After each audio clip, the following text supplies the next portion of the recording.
Welcome back to the HotelPlanner.com Championship from Dale Hill in Sussex. Before we get back to the action, it's time to catch up with one of the most familiar and popular players on the tour. I'm here with Mr. Warger, last week's champion. Now, George, tell me all about it, my friend, what that meant to you. Oh, massive, winning again after what happened to me last year, yeah, it's fantastic. Last year, you were right up there and then all of a sudden injury hit and now you've got a win on the board. I mean, must be a great feeling. Yeah, it's fantastic. It's a great feeling. As you know, you've been there, played at the top level. I'm not quite at the top level, but yeah, it's a great feeling. Hopefully, can keep playing consistent and let's try and get another win. Do you think now you've gone up a level? Are you ready for a bigger stage? Yeah, you do your apprenticeship, as you call it. You learn your trade and. Yeah, I'm ready for it. My game's there. I'm still improving. There's still things you need to improve on. But when you win, it just makes that. When you work really hard, it just makes it nice and a bit sweeter then. Definitely. As it comes. Well, you practice so hard, man. You deserve what you get. Yeah. I like practicing. It's people different. People like bashing balls. People don't. But I've always learned from my old man is like the effort you put in is the result you get out. So, so no one's going to hand it onto the plate to you. No one's not going to say, "There's your European Tour card, George." You've got to work for it. So some people are luckier than others, but you just got to get stuck in and grind it out. Last week was a grind. That golf course was all about managing yourself well and not making mistakes and just being patient. Obviously, winning last week, you've done one thing quite twisted and weird. You left the trophy behind. I know, yeah. What's going on there, man? That's Sniffer's. How can you leave the trophy behind? That was Sniffer's fault. He said he had to be home for his dinner on the table when he gets shouted at. So, but yeah, that was a bit of a mare. But anyway.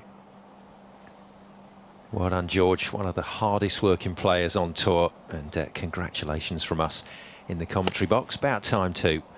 And we'll see if Mr. Warger can kick on. Now, Downing, second shot into the third, and well, he needed that little bit of spin.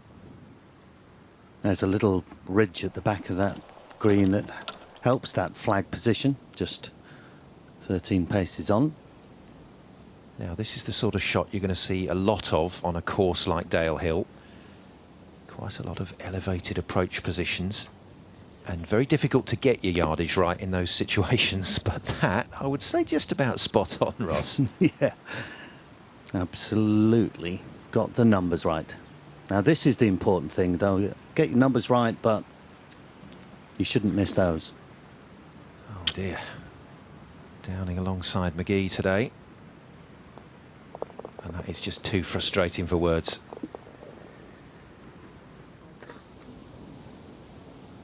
Now after hitting the stick, coming down from the hill, Law with a birdie opportunity, and they can ping off anywhere. Oh no. Again, another confident stroke. Been a lot of body movement on both players there. You can see Law, when he comes into the impact, his upper body lifts up, and that usually means you leave the club face open through impact. Now a long way to go still in the final round for the man that started as the leader, Paul Maddy. So no panic stations just yet. Got away with it at the first, and now maybe can start to make a move. 372 yards this fourth. Quite steeply downhill for the second shot. 3 bunkers on the left to be avoided. And he's done that. Now this will be a real shot in the arm for Maddy. Not easy. And that's the putt the right-handers really don't enjoy. So Maddy stays on 7 under, and it doesn't take much for a course to start to get into your head on the final round. Gonna have to use his experience today. Now Gavin's all about the process, this young man. Been working as part of the Leap Golf team. And there we go, tries to focus on everything about how he plays the shot, and that tends to take a lot of other things out of the equation for him mentally. Problems then for Webber. Found a thick hay. Wow, look at this stuff. And that's come firing out. That might have gone too far, I'm not sure. Poor tee shot there.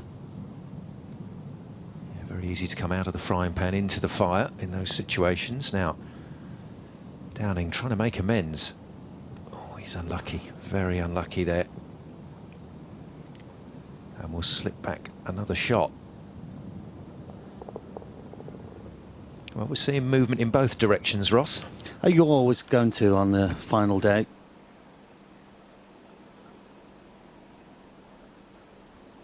Third shot then for Webber.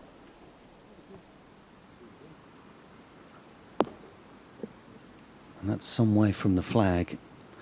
So on a hole which really has not been causing any problems, Webber could be dropping a shot back. Copeland. Again, just has to be careful with this movement. Oh, I'm surprised. I thought that was coming back as well. Just as I thought it was going in, it had no chance. Is that what you mean? Exactly. Well, the thing is, the greens are a little bit on the slow side because they're new.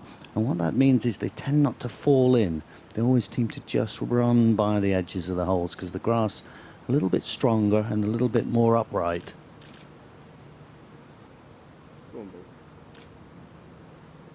Well, Webber talking to it, but as Ross said, all sorts of trouble here, I'm afraid, at the third. McGee, well, this will be a cracker. Birdie chance to go to 7 under for the Ulsterman. Oh no, I was just about to call it as well. So, not quite yet for Rory. Bogey putt. I've seen a couple of these missed so far, this length of putt. But that was positively in the middle. The one thing you've got to do, you've got to take the line out of them. Now, time for a quick look at this leaderboard. Couple of anomalies in here. Archibald and Evans, Colgate, about 2 hours ahead of our leading groups and going very well indeed. So they've come into contention. I wonder what sort of clubhouse score they can set and whether the likes of Maddie and the chasing pack are going to be able to improve on that dramatically. Gavin's certainly one of those players that will want to do that. Playing alongside Elliot Saltman today. I think it's always interesting when you play with a player like Saltman that hits it a country mile. You really have to stay in your own game, don't you? Well, I think that's important for all players in general. What they need to do when they're actually competing is compete against the course. Don't compete against the guy you're playing against. Far coming over this little valley to the par 3 7th, and he's done that beautifully. Great shot from the Welshman. 2 par 3s in 3 holes. This the first of them. Left to right, downhill putt, quite slippery this one. Very upright stance that, but took a very early peak there. Did you see that, son? Yes, he knows it as well. Now this man from same county as Ian Woosnam, Shropshire, moved to +4 in his handicap, actually the highest ever recorded in Shropshire county history. So far, certainly got something about him. And now moves to joint leader of this tournament. So Maddie has company. Yeah, Gavin's had a chance, but he's missed that. Shropshire's quite a county, isn't it? Well, it's turning him out. We were talking about Yorkshire earlier with Gavin's, and you know, you try and think hard about the sort of Yorkshire players that have kicked on in the past to the top level, but Shropshire has certainly had its fair share. Apart from Woosie, Sandy Lyle, of course, played from there. Phil Parkin, former British amateur champion. Yeah, Gavin's another one of these top of the hill lies, hitting down to this inviting target down at the 6th. And hopefully from this young man's point of view, not too worried about that putt on the 5th that got away from him. We're at the 5th hole, par 3, kind of little, tiny little drop hole, you know what I mean? Probably like a pitch and wedge on 9-iron into this green. But the green is so fast, it's amazing. It runs from left to right. But look how quick these greens can be. I mean, I set that ball rolling only just, and it looks like it's going to go halfway, but it'll run and run, you know, and it's already past the hole. Unbelievable. So fast. But as you come over here, final day, you can see where this pin position is going to be, just further on the right-hand side here. Now, you've got this bunker lurking just down here, bunker just behind it. I mean, the fringes are quite hard. As soon as you throw it, it's bang, and then it rolls, and if it doesn't stop too quick, over it goes straight into the bunker. Now if I quickly pick this ball up, I'm going to show you, demonstrate to you what happens if you miss this green to the right. Now you come down here and you've just blocked it that little bit, and boing, off you go. And look at that thick claggy stuff over there. Definitely don't want to be in there. This hole is a little diamond. This could be a serious card wrecker.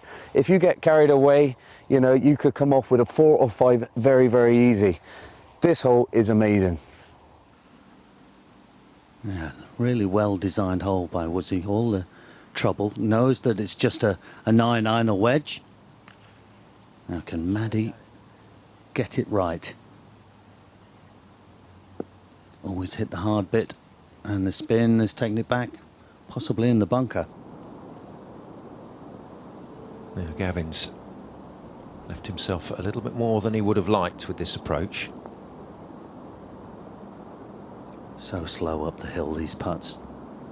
Got to be hit with a lot of authority. Now how about this man, Archibald, heading to the clubhouse with a real chance to post a mark here, the man from Basingstoke. Birdie's at 15 and 16, taking him to 6 under. And a good strong finish from this man, who is a past winner on the EuroPro Tour, back in the northeast at Longhurst Hall. How many times do we see somebody come through on the last day with a good round? Oh, he's not looking comfortable with the short stick, is he, at all? The setup just looks a little out of kilter. He stands over the ball very much when he plays, and then almost sits on his heels. He's missed the bunker, though, Maddie. Oh no. Dear me. Well, that is most uncharacteristic for Paul Maddy. Normally so precise around the greens. You can see there he's got his weight on his toes, on the balls of his feet. A little bit open, the club face at the top. Cut it up into the air, short and right. Those two always go together. Yeah, a bit of thinking to do for Gavin's. Not a great front nine at the moment. Archibald, birdie opportunity to keep this fantastic final round rolling. Not quite. Maybe just started to think about things there, did Stuart Archibald. Always dangerous when you start thinking, eh, Ross? It is incredibly difficult. That's the one problem that I had all my years. Too much thought. Let it flow. So Maddy, this is for a huge save. And in the context of this tournament, that is problems for Paul Maddy. Now hopefully the putter will be working a little better now. Has he got that 3-putt out of his mind? Long range putt he left well short. Certainly a change in his approach, a lot more aggressive there. As long as he makes that on the way back, that'll be fine. But this for bogey. There we go, and our leader at the start of today drops back to 6 under, I'm afraid. And Gavin's wants to stay at 5.